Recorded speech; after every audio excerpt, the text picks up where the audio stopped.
So you've probably heard the expression eating clean, but what does it really mean, and how can we navigate the plethora of choices we're confronted with every day at the store, at work, traveling, and at home? Well, here to set the record straight is registered dietitian Wendy Bazilian, author of Eat Clean, Stay Lean. Dr. Wendy, it's nice to have you on today.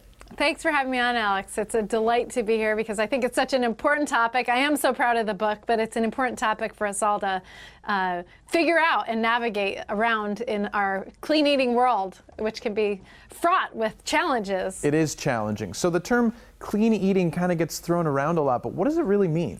Eating clean is really, simply put, it's about real, wholesome, whole foods, while also minimizing, effectively unprocessing ourselves, minimizing that processed food, and starting to really slash the nutritional imposters, the preservatives, artificial colors, artificial sweeteners, and the like.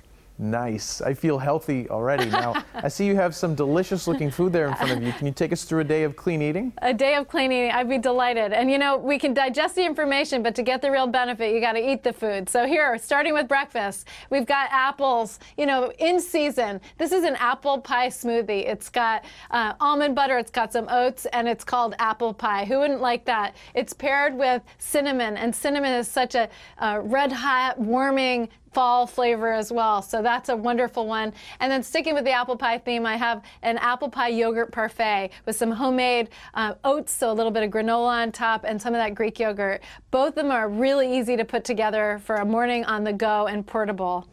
Next, we have lunch, and these are all from the 150 recipes that are in the book. This is a salmon lettuce cup. So there's no bread in this lunch, and this is a real clever one. This is kind of like the tuna salad gone gourmet because it's got the salmon, the omega-3 rich salmon. If you eat salmon for dinner, you might want to think of making a little extra and then putting it into the salmon salad the next day, for the next day. So that's a time-saving trick. But also in the book, there's a lot of ways to navigate the store shelves. So you can buy a wild salmon in a can, and you can make this recipe as well. And then we have dinner. Pizza is definitely on the menu with the clean eating diet. And this is a cauliflower crust. Cauliflower is like all the rage right now. So this is a totally grain-free crust. What it offers is an opportunity to boost up some vegetable. And it's got all the traditional ingredients. It's got that pizza sauce. If you're buying a commercially jarred pizza sauce, really look at the label. Make sure it's low in sugar, straightforward ingredients. It should have tomatoes as the first ingredient. Low in sodium. And one of my great tricks is I always start with flavor. Flavor is why we eat. So when you're shopping for your herbs and spices, it's a great way to do a couple things. One, you can reduce the excess salt, sodium, and sodium, sugar, and fat. And then you can get the oregano, you can get your favorite pizza herbs, and you can sprinkle them on. Technically, they are fruits and vegetables, so this is like adding a mini salad on top of your pizza, which I think is pretty smart. They're also a rich source of phytonutrients, but not all oregano is created equal. In fact, a recent study out of the UK showed that some oreganos have 30 to 70% fillers, like other green leaves. So it's really important that you smell, I hope you can smell it through the TV, that kind of earthy pizza smell with your oregano to make sure it's pure. Yeah, I'm just imagining, and it smells delicious. It smells delicious.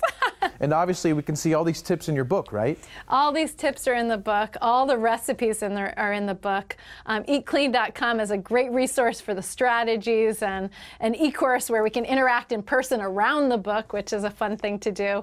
Yeah, it's trying to make clean eating approachable and something that can help us benefit really today in energy and vitality, and tomorrow things like reducing our heart disease risk or preserving our memory as we age, and creating all those things that make for the quality of our diet and good health. Yes, some very important things to think about. Well, Dr. Wendy, you definitely made it a bit easier for us, so thank you for taking the time and showing us these great ideas. Thank you so much, Alex, and have a great day. Be well. You too. Thank you. And stay where you are. The Morning Blend will be right back.